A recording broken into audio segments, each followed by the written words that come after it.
Hello, just Jason, Unbreakable Strength and Health, back answering another question. This time from a regular commenter and subscriber, I believe, who asks what my opinion is of Pavel Tsatsouline's greasing the groove method.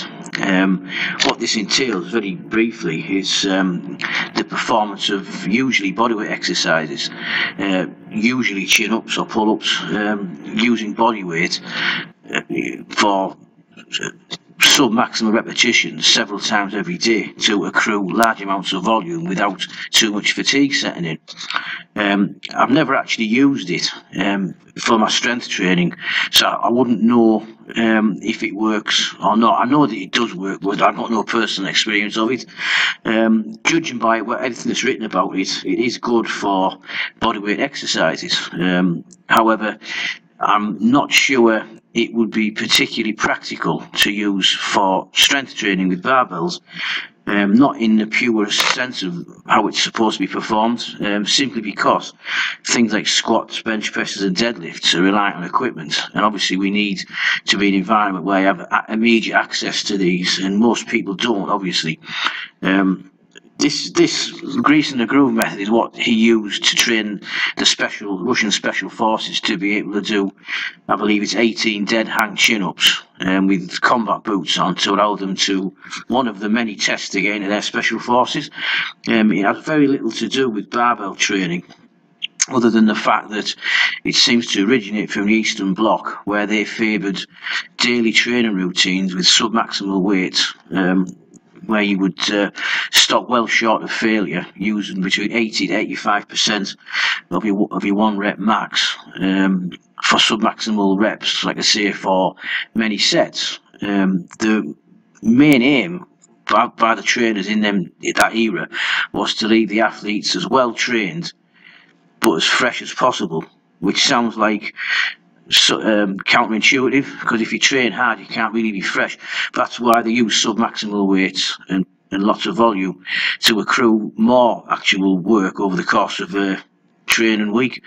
It works great for pull-ups and chin-ups, obviously, but not really for strength training with barbells, and that's not said out of disrespect to Pavel Tsatsouline. Obviously he's a master trainer, he's an expert, far superior to myself, but it's just the practicality of it as far as strength training is concerned, how I would prefer to train. Also, there's an issue of overuse injuries. If you're doing very specific training, using the same movement pattern every day, week in, week out, it doesn't take a lot of imagination to see problems that are going to arise, not even in the long term, in terms of your connective tissue, especially if you're actually a masters athlete or all over 45, like when I'm 49. So there's no way I'll be squatting or bench pressing or deadlifting several times a week, especially with the strength levels that I've got in comparison to my age and my recovery ability. So you've got to really look at the long-term aspects of it. Obviously, if you were to ask him, he would say that this could be worked around.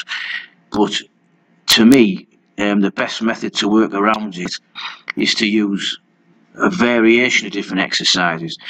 Because let's be honest, if you used the greasing the groove method on your barbell lifts, you would fail. You would max out every now and again, and you would fail. Now, the reason why you fail any given lift is due to weak muscles.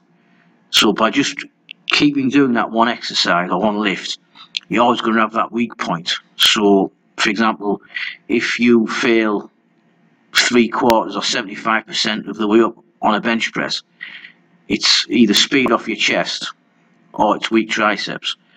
That is how the bench press leaves your state of development. You've got to do other exercises to strengthen that. Now, if you're bench pressing every day, or every other day, it'll be very difficult to fit in special exercises that don't overly fatigue your triceps for the next benching session. So naturally your routine will evolve into one of less frequency for the main lifts, as well as including more assistance exercises. There's just no way around it. In fact, I don't know any lifter that can keep lifting at a high level, or has ever lifted at a high level, using just the 3 or 4 basic lifts without any assistance or special exercises.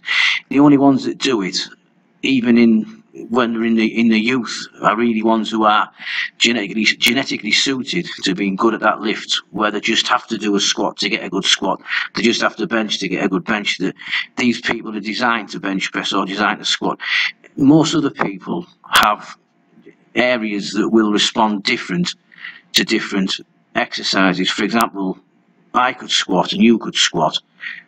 I would have to use a different width stance most likely than you to hit the right depth, which in turn is based on my levers, which in turn would overdevelop or leave other muscles underdeveloped in comparison to yours, because of levers, differences in levers, muscle insertions, etc.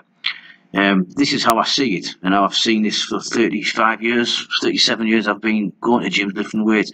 So the best method really is to use specificity up to a point, but then you need to fit in assistance exercises, strength and weak points, as well as actually varying your basic barbell or classic lifts. For example, substitute a back squat for a front squat, a flat bench for an incline bench, deficit deadlifts for block deadlifts, as well as conventional pulls.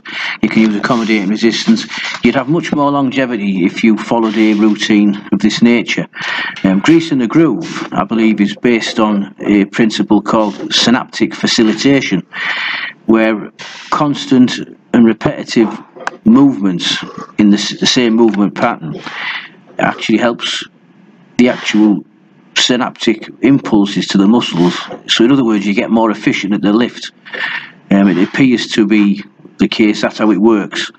That's just a fancy term for grease in a groove. It may apparently as well increase the actual amount of synapses, but one of the problems with this type of training, other than what I've just mentioned, it doesn't really create hypertrophy of other muscles that perhaps aren't used in that particular lift based on your levers. So I wouldn't really recommend it, in my opinion, for intermediate to advanced strength training. It's great for pull-ups, chin-ups, dips, etc., but it's just a bit too complex for the average person who has limited time. That's my opinion on it. If you agree or disagree, put it in the comment section down below. I hope you found this informative. Until next time, train safe but train hard, and thanks for watching.